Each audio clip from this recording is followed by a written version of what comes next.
Hello, I'm Steve. A little about myself. I'm a retired law enforcement officer with 20 years of service. I began my career in the jail, worked the road, and became an investigator.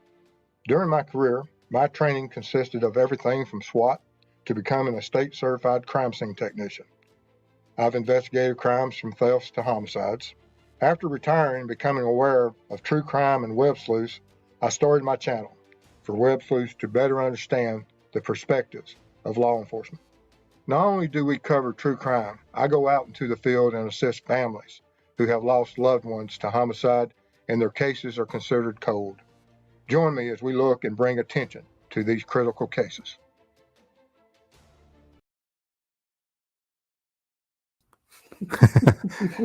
Hello, everyone. Glad you're able to join us tonight.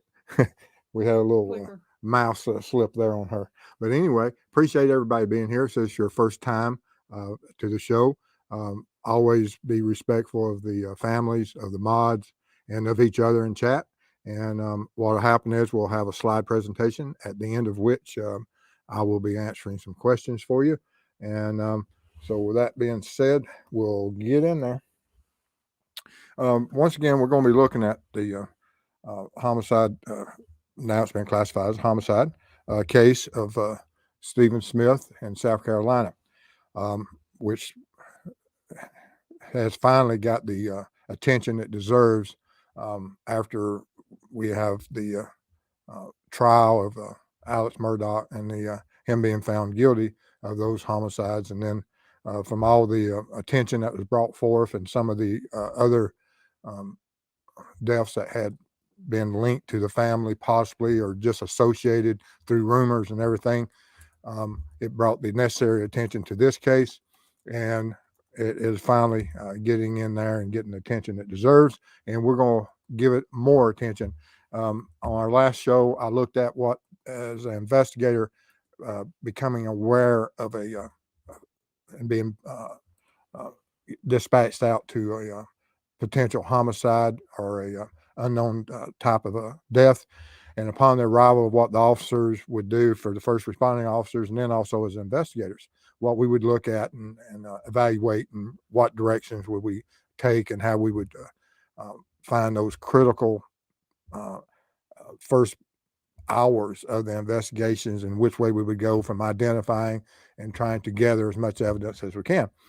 So now that we've got that part of it done, we're going to look at tonight a lot of as if you've watched and been a part of my shows, you know about that there's always, I speak of chaos that occurs when an officer first arrives on the scene, because there's so much to do. But that chaos continues not only for the first officer, but it's going to continue all the way up, as we'll see here, even through the autopsy. And because there's a lot of unknowns that as individuals get there and they look at a scene, and some assumptions can be made. And as always, not all assumptions are correct, as with this case. And that caused a lot of confusion and a lot of chaos early on in the investigation. And that continued not only early on, but it basically has carried on for almost 8 years. Or, well, yeah, and has created this situation that we're in now. And I have to give the South Carolina Highway Patrol a lot of credit. They did a lot of things right. They're, like, I saw one interview on the news, one of the first responding officers, that, we're not homicide investigators, and they're trained to do certain jobs. Law enforcement, just for the fact that you wear that badge doesn't mean that you're an expert in every field. Highway patrols generally are more traffic oriented, and they'll have their traffic units that can absolutely handle anything as far as wrecks and things, and working traffic, and they are a great assisting agency. And but sometimes, as we see in this one, they were put in a situation that caused the family to be frustrated, and it's due most to the part that not for the fault of the South Carolina Highway Patrol, but that it was, classified as something. No matter how much the Highway Patrol argued that it was not a traffic accident, that their every time they turned and spoke to someone, and spoke their concerns, those concerns fell upon deaf ears. And so now that is not the case. And so that's going to have a lot of uh, ability to make this case get some progress and progress to the point that um, as I've in the last couple of 3 days since I've started this, um, I didn't know anything on day one. Yesterday, day two, as far as my part of it, I learned a lot, and then I started getting the emails from a lot of my community, and they've sent me links, they've sent me reports, they've sent me investigative notes, and absolutely, this is exactly um, probably within the same time frame of what would happen in an actual investigation. As far as everyone working, you have certain individuals that's out there, they're on a certain path, and they're sending information to you. Some of the information may support other, or it may just be might replicate some of those reports or some of those findings, and but there's nothing wrong with that, um, because as the um, you're looking into the case, uh, there's never too much data, and if it gets to the point that an investigation becomes over, you become overwhelmed by information. You simply go to the bosses and say, "Hey, I need help," and then it's handled.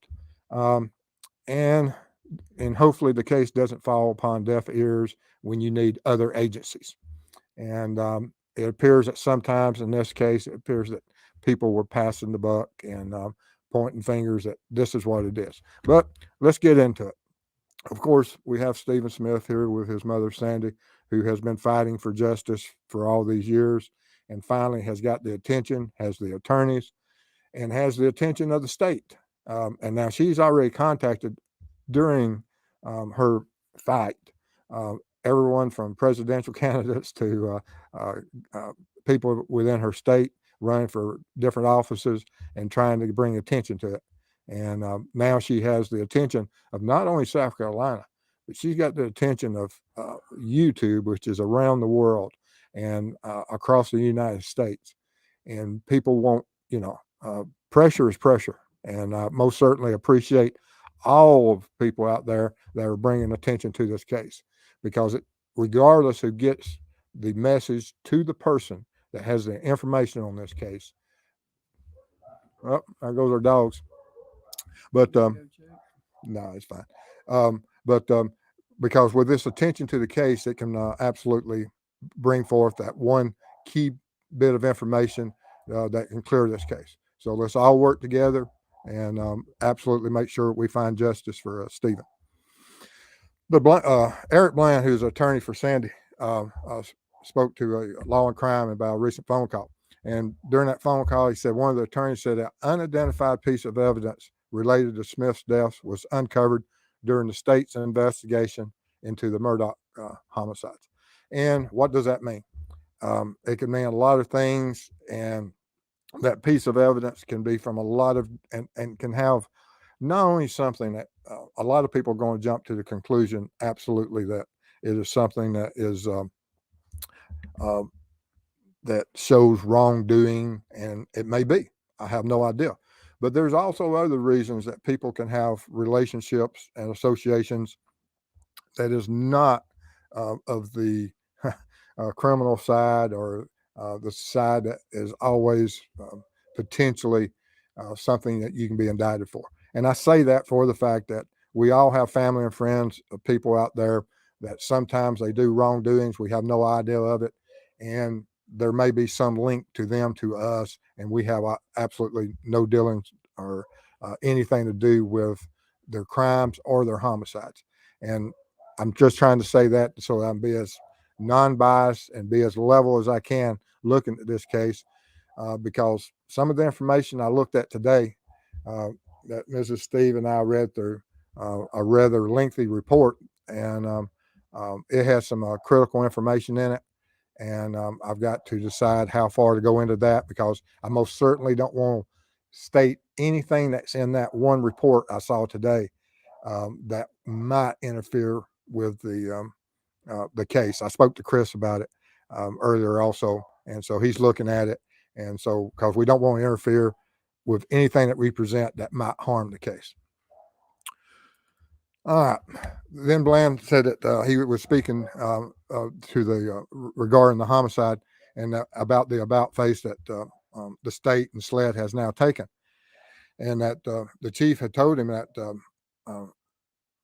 he understand that the family wanted to exhume Stephen, but and that they wouldn't oppose it, but he was saying, I don't think you need to do that, which is, they have put the family and the whole system under questionable circumstances, and the attorney absolutely stated exactly what he had to say. Couldn't say it any better. Chief, what do you mean? We have to show or prove that he didn't die from a vehicular accident, that it was an intentional killing. And so, of course, SLED said that, yes, that they have absolutely changed their point of view, that it's no longer anything to do with a vehicle, and it is a victim of a homicide. And so with that, which is great news for the family and great news for a lot of us. But anyway, when I was looking at some of these notes and things, and it was very interesting, and it was a great read. It explained a lot of things that has been up to question, had been rumored, and even in our prior shows, it had been rumored and questioned about certain items, and we're going to look at those and we'll see those. But from the Multidisciplinary Accident Investigative Team, which is the MAIT, they brought up who was on the scene doing certain duties, and I'm absolutely sure that not everyone that was on that scene is listed just on this one report. They would be at trial, you would see, whereas the whoever was assigned those duties of logging in people that arrive on the scene, they'll have a long list of not only officers from their agencies, but people from other agencies and medical and fire, and so that they would be able to log everybody in and out. So if there is a time to interview everyone that was there, what did each of them see, and possibly get something that someone might not have seen. But I was looking up the specialized units, and that's where of course, on the reports, it states it on all of them. And but for those of us that early on didn't know what MAIT was, and this is what it is: it's a Multidisciplinary Accident Investigative Team, and most states will have in their traffic units, state patrols, they'll have a team, and they'll go by all different types of names. And I don't know how they pronounce this. I don't know if it's mate. I don't know if it's mate. I have no idea how they pronounce it.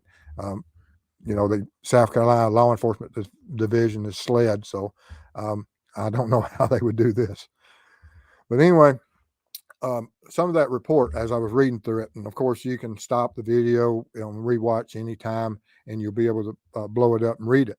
But I hit some key points out of this report I was looking at today, and this first officer, when he was arrived on the scene, and he was one of the higher part of the administrative investigative team, and that upon arriving, he met with the coroner, Ernie Washington, who immediately advised him that it was a homicide. He pointed out the wound to be a gunshot wound and showed me the entry point, which is going to be a lot of question about. Of course, when he arrived, it's dark.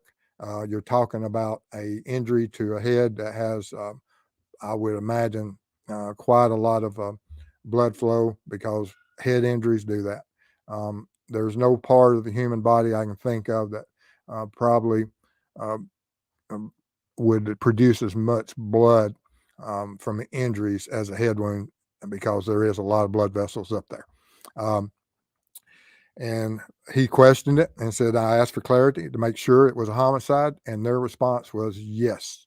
And so that's what he's starting on. So now that he knows that he's coming there and it is now a homicide, he knows that it will not be part of his unit. It will not be a traffic accident. It's a homicide. And so they don't want to interfere. That doesn't mean that some of their personnel won't assist by security and other things, but and even knowing that it's a homicide, this officer still did the right thing. He went and he said he walked the scene and saw no evidence of any car parts, pieces, and that all the units cleared the scene. But he checked, and that's something that will be vital over during the investigation and since the investigation and even into the court. So I give him a thumbs up for that. And then later that afternoon, so we're talking about from 4 o'clock that morning or whenever he arrived earlier that morning. So we're going down for another 8 to 10 hours later that he is notified and that it is now a motor vehicle accident and that they were going to turn it over to them. And this is part of that chaos that some people stated and assumed certain injuries to be a certain type of injury, and it turned out to be not to be. So we've gone from it being a homicide to a traffic accident. And then the impossible, you would think is almost impossible, occurs. That they work it and they go up there and they're doing their job and they see that, okay, that it's not a gunshot, but they get there and they have no evidence that it's a motor vehicle accident. And because there's going to be certain evidence. And so he was told to, that it wasn't going to be that. And so he knew that to work the accident, he's going to have to do certain things. And as you read through this, you'll be able to see that. And he finds out that they didn't participate. Of course, they weren't asked to, and they didn't participate because it wasn't at that time, a traffic accident in the autopsy. But once he's notified that it's a traffic accident, he wants to know, once again, he does the right thing. Where's the body? It's at the funeral home. And so he makes arrangement and immediately have them to stop what they're doing, collect the clothing, stop. We'll be there, and we've got a job to do and to investigate it from our standpoint. And they would come get the clothing because there's a lot of different things in traffic accidents, from even a vehicle of all that metal, all those plastics, tires and everything, glass. That even when a car strikes a pedestrian, that there still is a huge amount of transfer and a lot of things that happen to the human body that can determine a lot of things about that vehicle.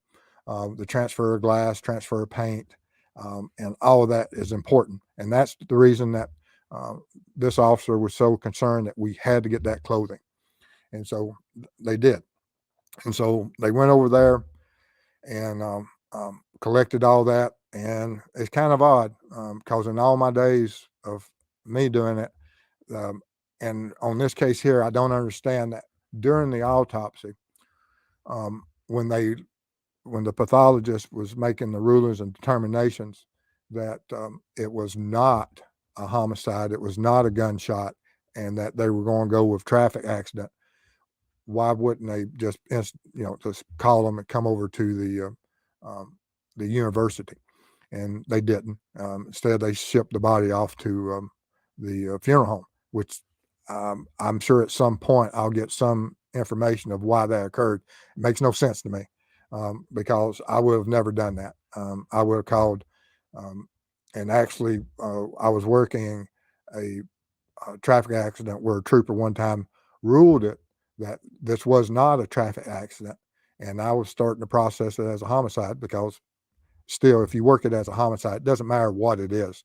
Anything less than a homicide, you're going to over collect everything. And so, but while I was there, a supervisor with the state patrol came by and said, "What's going on?" And I told him, and he says, "This isn't y'all's. This is us. We've got a specialized unit that does this." And I said, "You can have it." So I gave them the football and they ran with it. And I think it took them about 3 or 4 days before they were able to identify that vehicle and find out the cause. But anyway, and so they went there. But also, he was very concerned about why it was being ruled as a um, motor vehicle accident. And and so he contacted, and that there was no wounds and no bullet fragments. And during the X-rays, and that's something that will happen. That if it is a gunshot, there will always be some type of fragmentation, and or a bullet found. And you'll be able to see that bullet as it fragments and pieces of metal peel away, and the bullet can exit, but still there's usually a almost like a comet trail of particles that you can see in those X-rays. And but when this officer is talking to the pathologist, it's not one of those, you know, uh, like you see on NCIS where everybody's working together. And you'll see that a lot sometimes where agencies just don't work together. And I have no idea why, but some people, like I said, and almost all people don't like to be second guessed. And did that play a part in this? Possible. But and he said, I asked her why she was ruling as a motor vehicle and what she thought caused a head injury.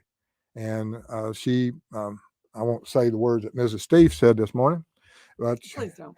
she told me it was not her job to figure that out. It was mine. And so we can see that there's a little power struggle there of why would you even question someone. And when you do question them, they're going to sometimes maybe speak out of turn. Sadly, but it does happen, and it happens quite often. And then he continues and he talks to some of the SLED investigators that were there. And one of the key things I got from this, because like I said, I had heard both ways, but in this report I was reading this morning, that he had spoke to Agent Trey Talon, and that let me get right here, that she and Agent Trey were the responding officers as far as investigators that got there. And that upon their arrival, they looked at the injury and they didn't believe it was a gunshot wound. And so, but they still mapped the scene and gathered some evidence as they would normally do.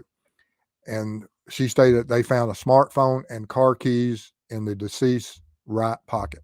So all the information and all the rumor about where were the car keys and the smartphone, they were on his person. The phone was undamaged, but could not get it to work for whatever reason. It was locked up, turned off, or whatever. But they also had seen where his vehicle was. And so they went over there, and that's where they found the wallet. So the wallet's in the vehicle, the keys and the smartphone is on his person.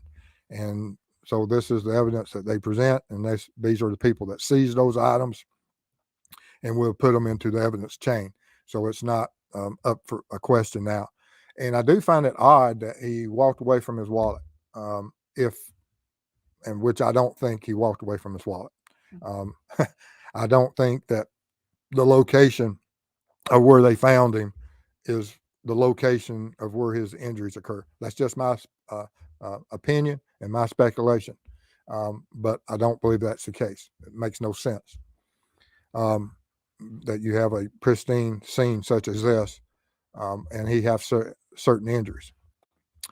But anyway, also I looked it up of where the pathologist works at, and I had to take this snippet of their web page, and it's just ironic of what this motto says here about we're changing what's possible, and that is probably one of the strangest moments I had when I recognized that yes, you're changing what's possible on so many different levels you don't even know. And it's just one of those things. It's nothing against the Medical University of South Carolina, and it wasn't meant to be that way when they put that up there. It's ironic that statement, and that is part of their opening page. But anyway, this is where the proctor went there, and it's just a rehash of some of the stuff that we already covered about him going down there, and that upon speaking with Dr. Presnell, and that she was very negative. and that she was very busy, and that she had meetings scheduled and didn't really have time for this stuff, and that she didn't really want to speak to him without speaking to the coroner or having the coroner's consent. And of course, there's a conflict about that. He says, I've got permission. And she says, no, you don't. And so, of course, she basically called him a liar, and he puts that in the report. Once again, you're seeing people, for whatever reasons, that um, um, they are offended, and they're not looking at what the goal is, and that is investigating the homicide of a young man. And of course, he asked her, he says, could someone with a baseball bat do what could do that? And she stated no.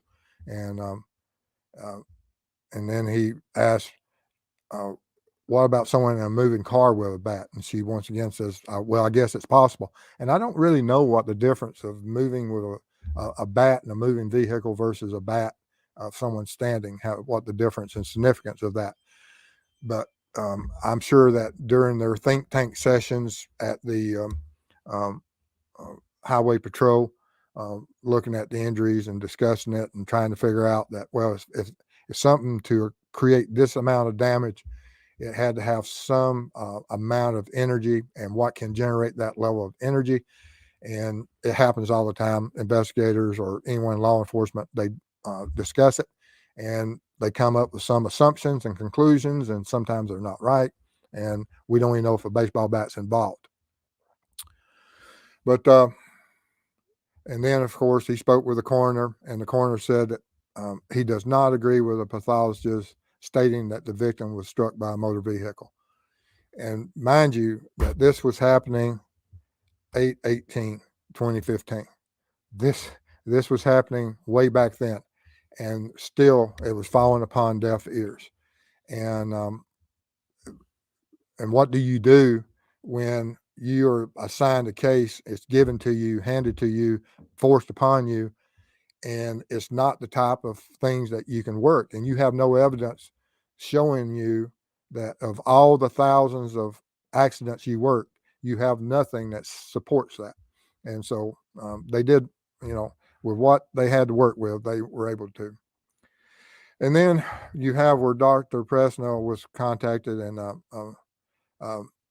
that when the coroner spoke to her, she said that she would be willing to change her report to read however he wanted it, which is not something that you would want. You want it to stand upon whatever the evidence is, not what someone other would want it to say. You want it to be what the evidence is. And that's all part of this confusion and chaos that has absolutely plagued this case since day one.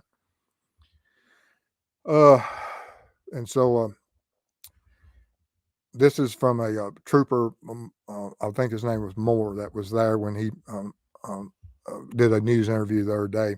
And he absolutely says that when he was there, he looked at his injuries. I walked the scene, looked for vehicle parts.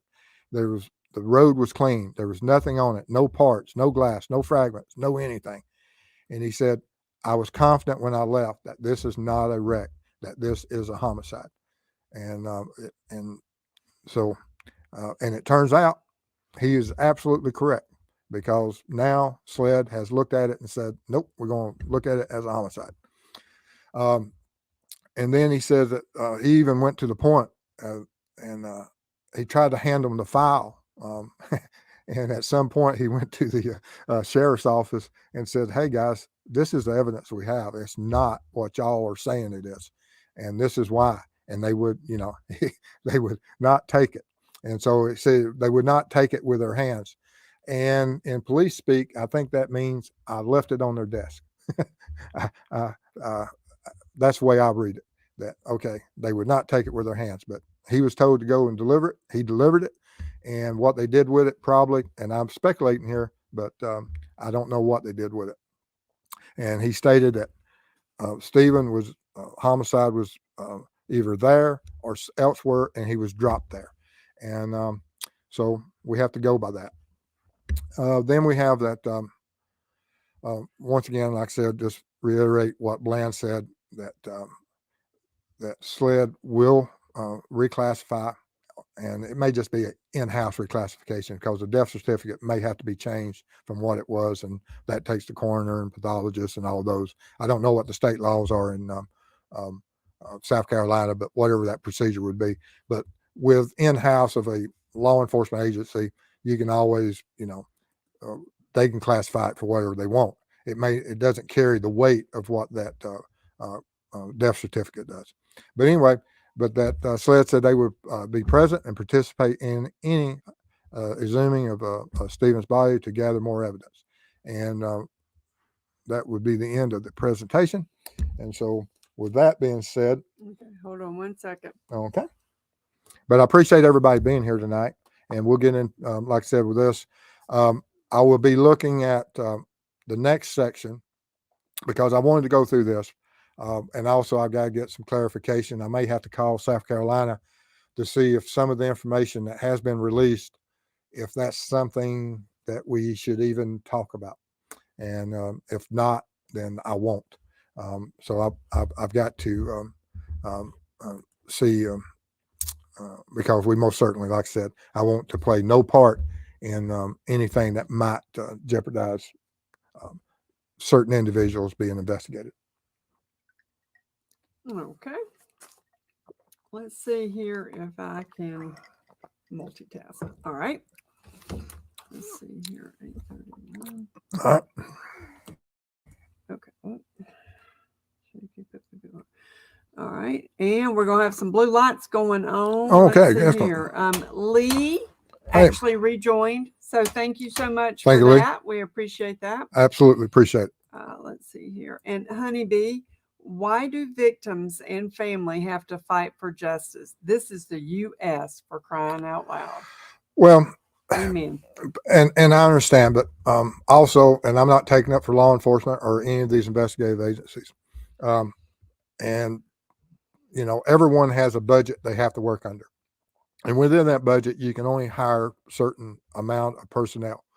And every agency is overwhelmed with calls and things, and they pass the buck. And in this case, did they do that? They did. And unfortunately, it got passed to the one agency that had, like the trooper said, we are not trained homicide investigators. If it would have been left with the sheriff's office, they would have had trained homicide investigators. If it had been left with SLED, they would have had trained homicide investigators. But the one agency that doesn't have trained homicide investigators is the agency it was assigned to. And sadly, and that's what's brought us to this. And is it just because they were short? These other agencies saw an out.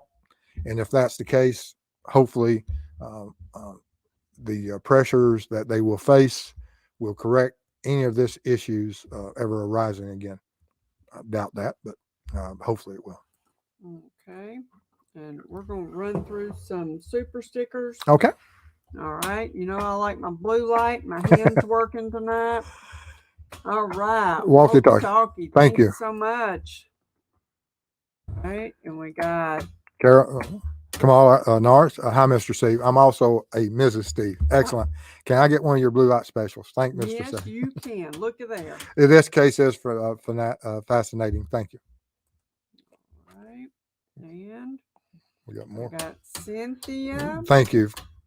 And we appreciate all the support for the fact that it does allow us to do certain things that we could not do, especially working with these families, helping them. All right. And then Miss Dog Lover gifted 5 memberships. Thank you. Appreciate that. So we appreciate that. And Miss Robin. All right. For Mrs. Steve, because after what Mr. Steve puts her through with this reenactment, she's going to need some pampering. I suggest a nice helmet because this could get wild. Beware if he has a bat. Beware of the bat. Beware of the bat. Good. That's good. That's cute. Thank you so much. All right, so hold on. Let's see here. All right. Now we've got Let me hide that 1 second. I just got a message. Thank you so much, Dilly Pickles. Joined membership, said keep up the good work. Thank you. Appreciate So your we support. appreciate that. All right. And Molly at True Crime Web. Is it fact or rumor that a baseball bat with either blood or the unknown blue paint was found at Moselle during the AM murder scene search? I haven't got that far. I have no reports I have currently of that. And of course, there's all different kinds of stuff out there. Um, uh, and so, no, I have no information on that currently. Okay. Just other than that attorney saying there was a piece of evidence, which can be anything. And it opened up the doors. Okay. All right. That. And JMG Boss, wonder what evidence was found to open again. And now homicide? Thanks. Oh, absolutely. And like I said, just like with Molly said there, that what could it be? That is that rumored? Is it that? Um, you know, was there something?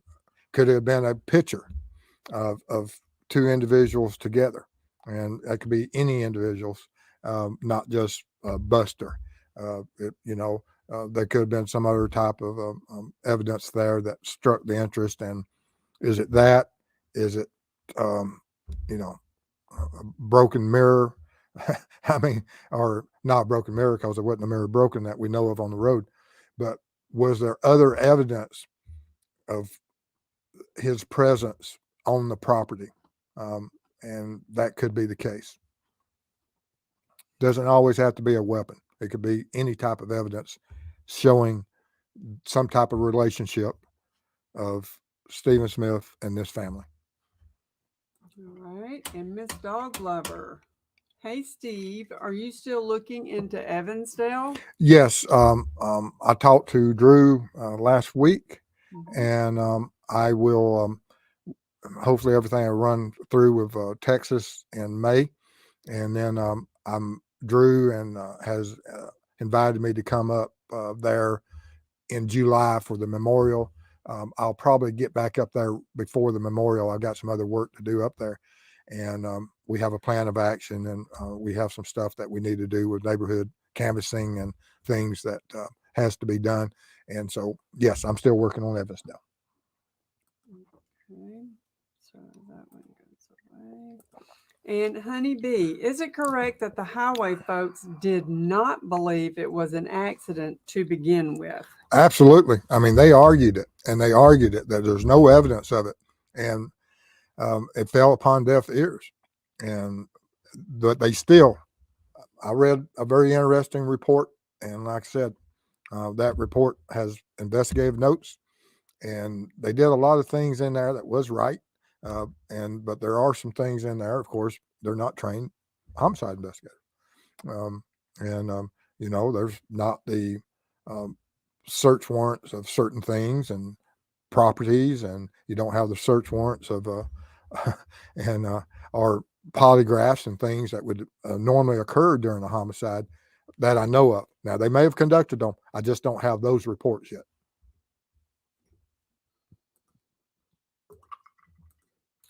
And Dave, any reason why they would have called this one way in the beginning?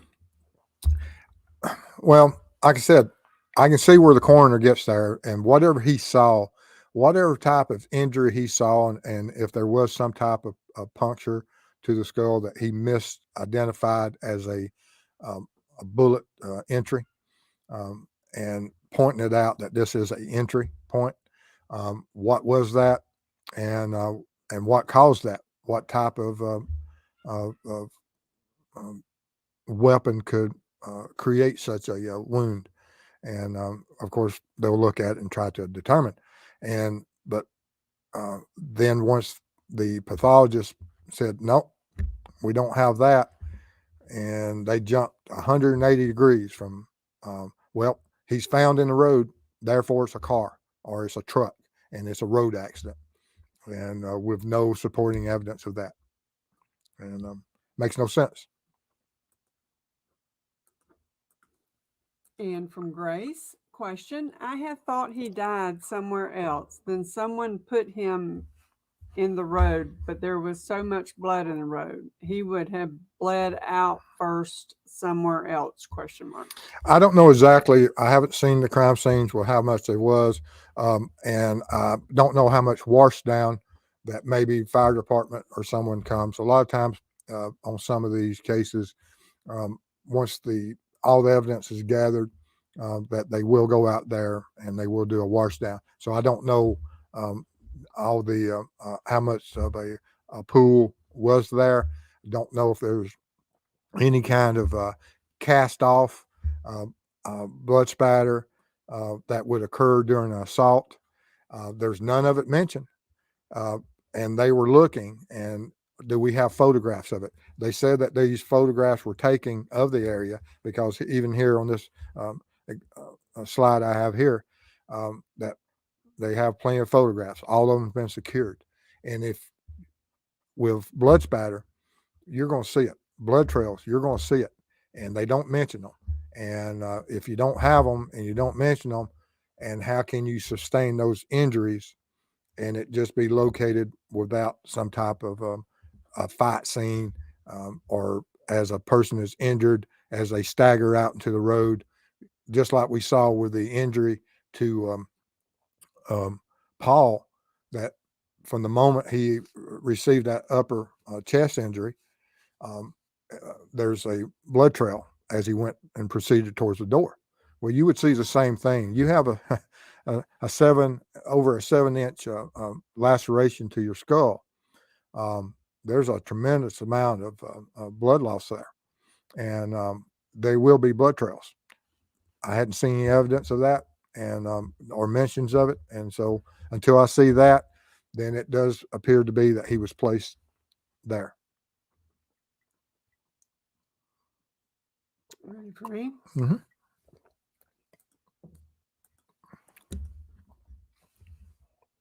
And Jill. Thank you, Jill. Appreciate it. Like I said, we appreciate all y'all's support. Couldn't do it without you. Not a bit. All right, walkie talkie. What does that say? They think they're above the law. Breaks my heart. Yeah, and I hate that agencies argue among themselves, but it's everything from politics that you see in power struggles. And but like I said, the one agency that didn't have the homicide investigators got assigned the case, and they absolutely now. I'll never fault them because we have them these reports made way back then saying this is what I did. These are the people I contacted, and we told them all. And now 8 years later, y'all agree with us. Yeah, a little slow. All right, and Leah, is that doctor still the coroner? Well, the pathologist worked at the university, and were they sent for the autopsy. The coroner is not always the one that they are often at the autopsy, but they are not the ones that generally they're only present. They're not the ones conducting the autopsy. Those are generally doctors that are trained in for that purpose. Right. And John Shepard, question. I heard that Stephen's facial and head injuries were so severe they had to use putty to reconstruct his face. So, would impact by a vehicle cause that kind of trauma at 55 miles an hour? That's gross. Probably far worse. I would imagine that if you struck a certain part of that vehicle, it would be worse, but you would also have the transfer of that. And you would have that was the speed limit on that road, or from one of the videos I saw that the speed limit is currently 55. Back then, I have no idea what it was, but anyone struck at over the I think it was right brow, traveling 55 mile an hour with a car, it would probably absolutely do far worse and rupture the cranial vault, skull cap. Mm-hmm. Okay, so hold on. I'm cruising. Okay. And Miranda at True Crime Web. Do you actually believe that Buster Murdaugh is involved in this crime, or do you think it's just a coincidence that it happened in the same area? That is a great question. And did they know each other? It appears so that they knew each other, and could one. And that's what I'm saying is that it's not always just by the association. That there may be other reasons that the Murdoch family offered to help early on, not just all the evil part of it that we associate with the Murdoch because of Alex, but and because it may have been that at some point one of the Murdoch boys was good friends with Stephen. They may have had some type, I don't know any kind of relationship, but they may have had a relationship, or they could have been friends. And one of the boys could have went to Grandpa and said, and said, "Hey, I had a friend that was died under suspicious circumstances," and he reached out. So um, I look at it from that standpoint, so that you don't get so biased against just the Murdochs, because it's easy Monday morning quarterback saying true evil, and so all evil comes from that one evil, and that may or may not be the case. But there's other reasons that I've been contacted by people that had friends that um, possibly or did die under suspicious circumstances, that they wanted me to look at things or ask questions or have someone call them, and just because they had they had some kind of relationship, and that can occur. I I haven't progressed to that point yet to saying that that he's involved in this crime. Could he be involved in the interest in this crime? Absolutely.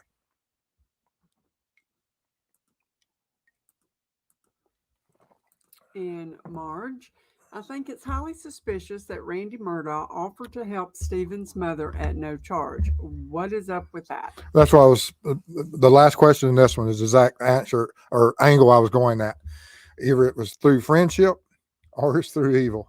For him to do that, or that someone went to Randy and said, "Hey, uh, I need you to check in on this," and that could be either through friendship. I think I did a what was it? I said either it's sinister or sensitivity or something along those lines. It could be one or the other. Sincerity. That's it. All right. And Monique, question. Sorry I missed presentation. Maybe evidence in text or DNA on clothes? Yes, in so many ways.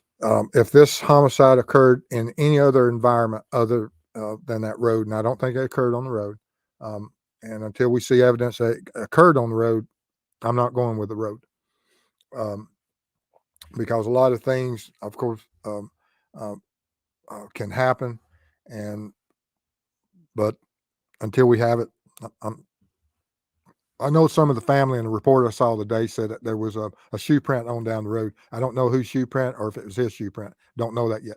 But regardless of where it happened, if it happened off in the wood line or it happened on the side of the road, and he was able to be make it to the center of the road, whatever types of struggles or conflict, there would be a possibility of some type of exchange of DNA, and that's something else that probably didn't occur at this autopsy, as far as collection of fingernails, nail scrapings. I hope it did. Don't know that, but we won't know that until discovery or someone's charged and they have that evidence. But we have nothing that says that during this 8 years that DNA was submitted for any type of evaluation. So it doesn't appear that we have any type of DNA that was. And is the clothing secured? I had heard that the clothing had been returned to the family. Don't know if that's the case. If so, hopefully they never washed it and it's still in its original condition. Wow. Deborah, didn't the head of SLED state that the case was never closed when he spoke to the media and Smith's lawyers a couple of days ago? Kind of weird. Yeah, and you know that's just the semantics about that. Once a death occurs, it's never really closed. It may go cold, but you don't close a case out until it goes through the court systems, and you may not find the offender, but as long as there's a crime out there, the crime is never really closed. Um, and some people may say that. I don't know what the language that is used in South Carolina, but here we just look at it that, you know, some people do address it as open and closed, but that's not something I agree with. All cases until we have a judgment in court are open, in my opinion. All right. And Honeybee, why was Stephen out in the middle of nowhere? And that's something else. We don't know if he was. The vehicle could have been staged also. And that's something I brought up last night. What are the odds that you're traveling from wherever you're traveling and your vehicle breaks down in the widest area with a pull off that you can park your vehicle at? Because there is, when you look at the where that vehicle's parked, there's extra pavement there, and he's off to the side there. And I'm I know that whenever I've in my life experienced a flat tire or my car's broke down, it's never been in the best location you could ever pick. Not saying it's impossible, but it's highly unlikely. And why would that vehicle be placed in that one position and the gas cap taken off and in that way manner? And it is extremely suspicious. How much staging occurred? Okay. And Davy, didn't AM and Randy get on the scene early and start influencing the officers and trying to help the family? This sounds like the boat case. Um, Now I have not seen any of the reports I've seen does not show other people other than officers on the scene. At some point, if I get that information and I can verify it, then yes, that would be something. But there's no mentioning of anyone about that, and so I don't know. Okay. And Anne, do you know if, and I think it's supposed to be coroner, do you know if the coroner was the same one associated with Maggie and Paul's death? I no, I don't believe so. Could be. I don't think so though. Um, and this was a deputy coroner too, so And Stacy, anyway, DNA could still be on the truck of B if they can locate it um, from if 2015. yeah, and we don't know what kind of vehicle it could be. A truck that was used to transport or possibly be involved in this case. Any kind of vehicle, and it depends on what happened inside the vehicle, and if he was transported by the vehicle and he was just simply taken out of a trunk or a bed of a truck. There's a lot of possibilities, and um, and like I said, you can speculate so many different ways, and right now that's what it is. Okay. And John, question: do you think Stephen may have escaped from his vehicle from someone attacking him and was being chased down, and that is why he left his wallet? The wallet was in an odd place. It's beside the seat. I'll have that in one of the next show. I've got a great picture of where it's at when the photograph was taken, and it is in an odd place.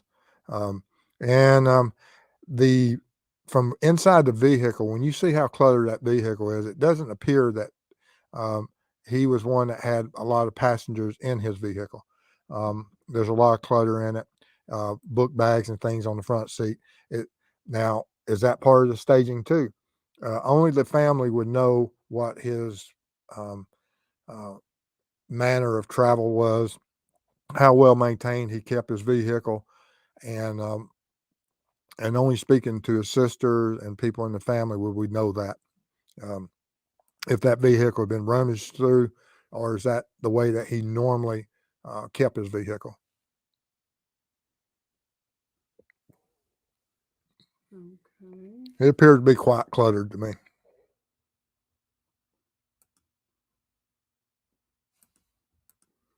In Boston, when in MVA and head struck the spine receives certain forms of injury versus being hit in the back of the head with a shovel. Steve, do you agree? I mean, yeah, when if you're in a motor vehicle accident, everything is designed in the vehicle not to cause damage. You know, from your headrest to whatever little bit of padding to the curvatures of everything that's in that vehicle is to minimize injuries to you and to your spine. Um, and being hit in the back head with a shovel is extremely something that is not that will cause some catastrophic injuries. Um, and it would be totally two different things. Yes. Okay.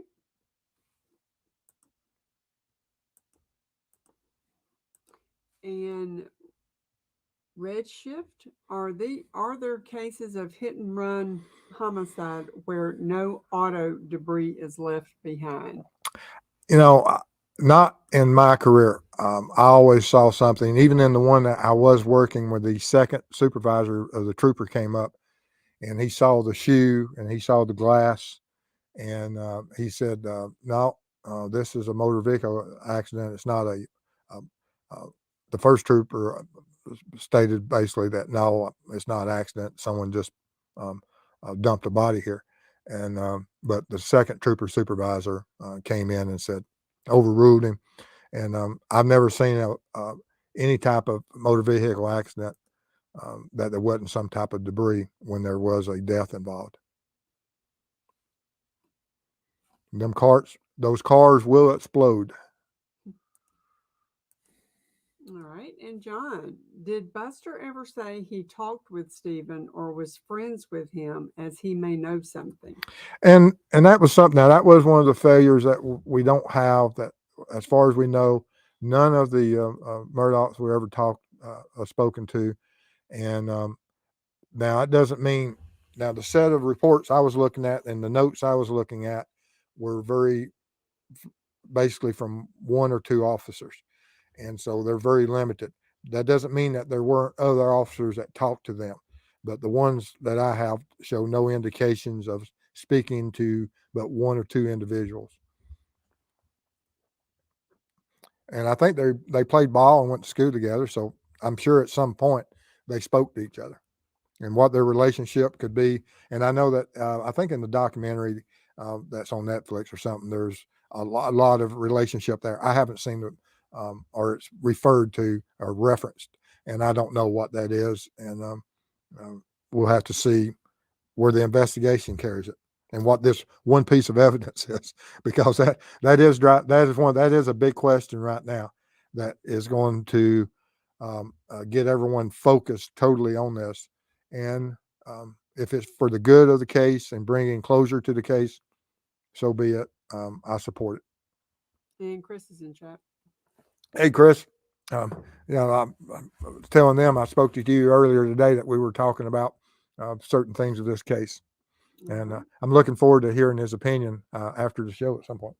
All right. And Tam, did they find any prints or DNA on gas cap? Not, I mean, uh, I don't know what processes of the vehicle that the um, highway patrol would have done. Now, sled um, off or agents that were there that found the keys and the phone in his pocket, and then found the wallet at the car and made notes of that.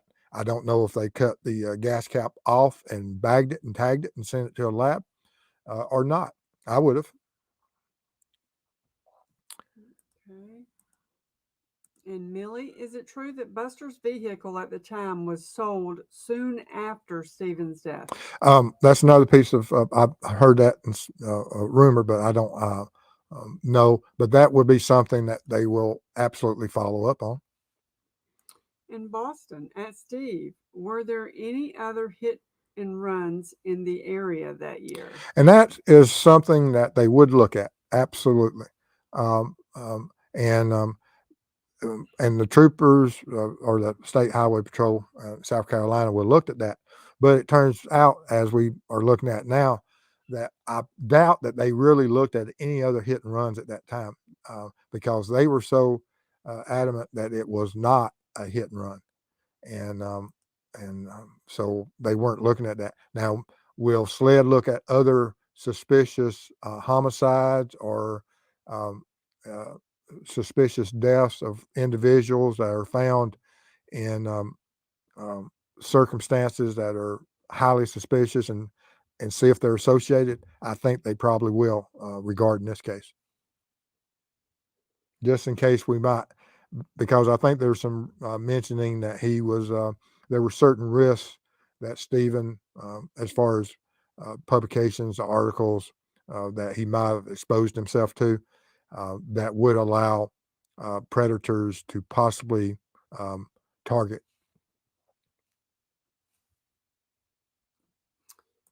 Okay. And Juicy B, because the investigation into Stephen's death was kind of botched initially, do you think SLED can actually put a case together and convict someone?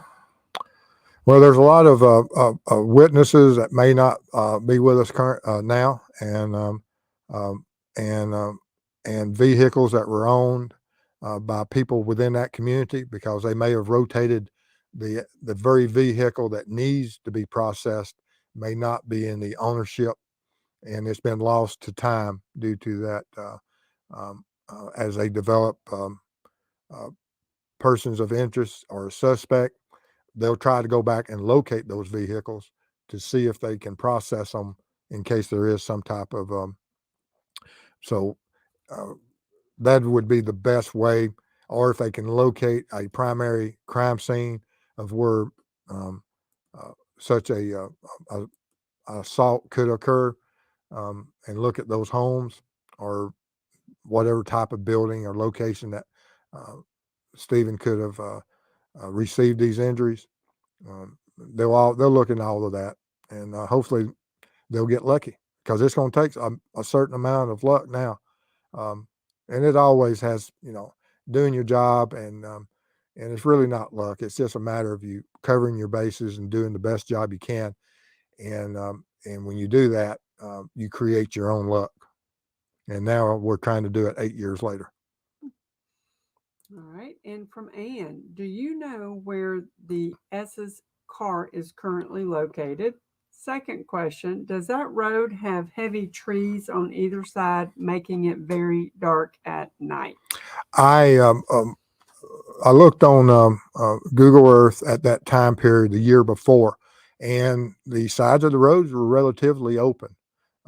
Now, that doesn't mean that there weren't certain side roads that would probably be a little bit darker, but especially where his body was found is relatively open.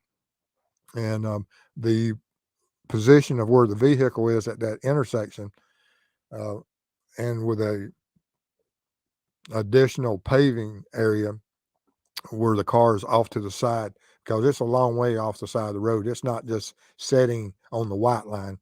It's several feet off the road, and so there's a um, and that's another point that I realize as you say that if he is an individual and he is the one that parked that vehicle there, not saying he is, talking about Stephen, that he parked his car so far off the road, yet he would walk in the middle of the road.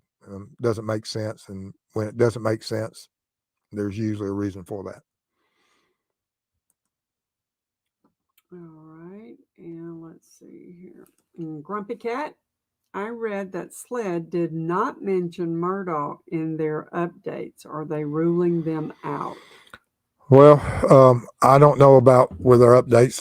They mentioned that to the attorney reference that there was a piece of evidence that came up, and what that means, I have no idea. And um, but hopefully at some point it will be clarified. But I don't think anyone will be ruled out at this time. and because they're, you've got everyone in South Carolina looking at it, and you got the U.S. looking at it, and there's a lot of pressure on them, and hopefully they will, uh, you know, put the A team out there and get some results.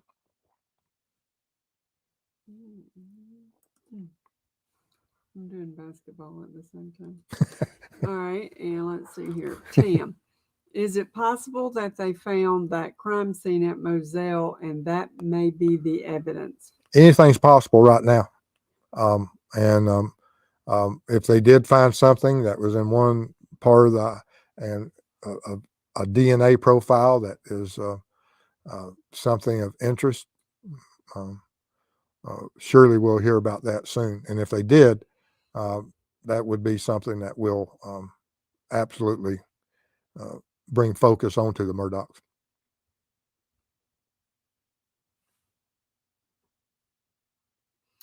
All right. I don't know if I want to say that one. Okay. Which one is it? What? Why was it? Oh, yeah. You want that one? Yeah, I'll do it. Okay. All right. I'll You're read gonna it. say it.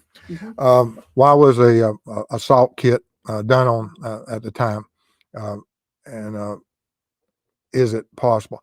I think it due to at some point, and it was a great move by whoever requested that. Once again, um, for someone that is not a homicide or have homicide investigators, this was a good request to have that done, and that's what it is. Certain individuals, male or female, if certain crimes occur, you do that, and it should be done, and it was done in this case, and and they're done a lot of times just for the fact that there is that possibility, and whatever the results of that would be, uh, could have been major at the time. Apparently, there was no evidence of, and there's no DNA, or they would have been able to locate that offender. Okay. Someone covered the bases. Like I said, I can't argue about some of the things that the state patrol did and who requested it.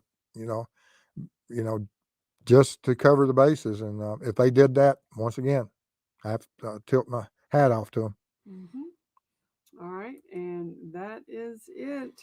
All righty, guys. Well, we appreciate everybody's support tonight. If you like the video, absolutely make sure you subscribe, share it, give it a thumbs up. We appreciate it. If you have any comments or if you have any information, either make those comments or send me an email at steve@truecrimeweb.com, and I will get back to you as soon as I can. I get a lot of emails, and I enjoy them. And thank everyone out there that has been sending me all the information. It saves me a lot of time as far as having to go out and look for some of these links and some of the information. And I thank y'all for that, and it means a lot to us. Oh, Honeybee, $3 super sticker. Thank you for your support. And like I said, that helps us in so many ways. And we appreciate everybody that comes to this channel and supports us. And I guess that'll be it for tonight. Y'all stay safe out there. See you Saturday. And we'll see y'all Saturday. All right. Love you. Thank you, Maj. You're the best.